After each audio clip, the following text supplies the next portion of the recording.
When Franklin D. Roosevelt died suddenly on April 12, 1945, after more than 12 years as president and while World War II was still raging, the nation mourned a leader many felt they knew personally, yet one striking absence at his funeral immediately drew quiet attention. His own vice president, Harry S. Truman, did not attend, a decision that puzzled the public at the time but was rooted not in disrespect, but in a deeper, unsettling reality about how Truman had been treated during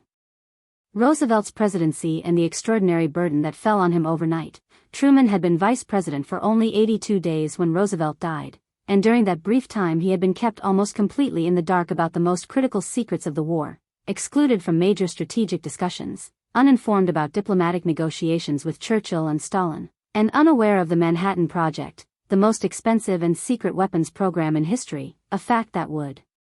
later shock even Truman himself. When Roosevelt passed away at Warm Springs, Truman was summoned to the White House and sworn in as president with little preparation, little guidance, and almost no briefing, suddenly responsible for leading a global war, managing relations with Allied leaders, and making decisions that would reshape the modern world. The reason Truman did not attend Roosevelt's funeral was partly practical and partly symbolic. Practical because senior advisors insisted that the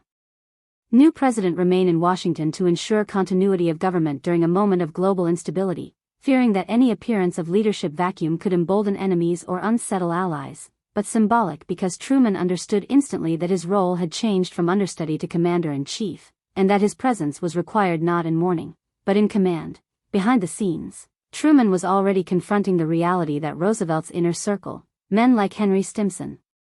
James Burns, and George Marshall, had operated with near-total autonomy while deliberately limiting Truman's access, a reflection of Roosevelt's governing style, which relied heavily on secrecy, compartmentalization, and personal control, even at the expense of preparing his successor. Truman later admitted that he felt overwhelmed, describing the presidency as if the moon, the stars, and all the planets had fallen on me, and attending a funeral, however solemn, would not have changed the fact that he now had to make decisions Roosevelt had postponed or handled personally, including how to end the war with Japan. Only days after taking office, Truman was finally informed about the atomic bomb, a revelation that underscored just how excluded he had been as vice president and deepened his sense that Roosevelt's death marked not just a transition of power, but a rupture in continuity. Historians note that Truman's absence from the funeral reflected the stark difference between the two men: Roosevelt, the master political operator who centralized information, and Truman, the plain-spoken Midwesterner who believed in accountability and shared responsibility. And in refusing to attend, Truman signaled, quietly but firmly, that the presidency could not pause for ceremony while the world stood on the brink of final victory or catastrophe. In later years, Truman spoke respectfully of Roosevelt's leadership but never hid his frustration at being kept uninformed, acknowledging that the lack of preparation could have been disastrous, yet also recognizing that it forced him to rely on his own judgment rather than inherited assumptions. Roosevelt's funeral became a moment of national mourning, but for Truman, it was the moment he truly understood the cost of secrecy and the weight of leadership, choosing duty over symbolism, governance over grief, and action over tradition. In the end, Truman's decision not to attend was not an act of coldness, but a reflection of the extraordinary circumstances of wartime leadership and the reality that the vice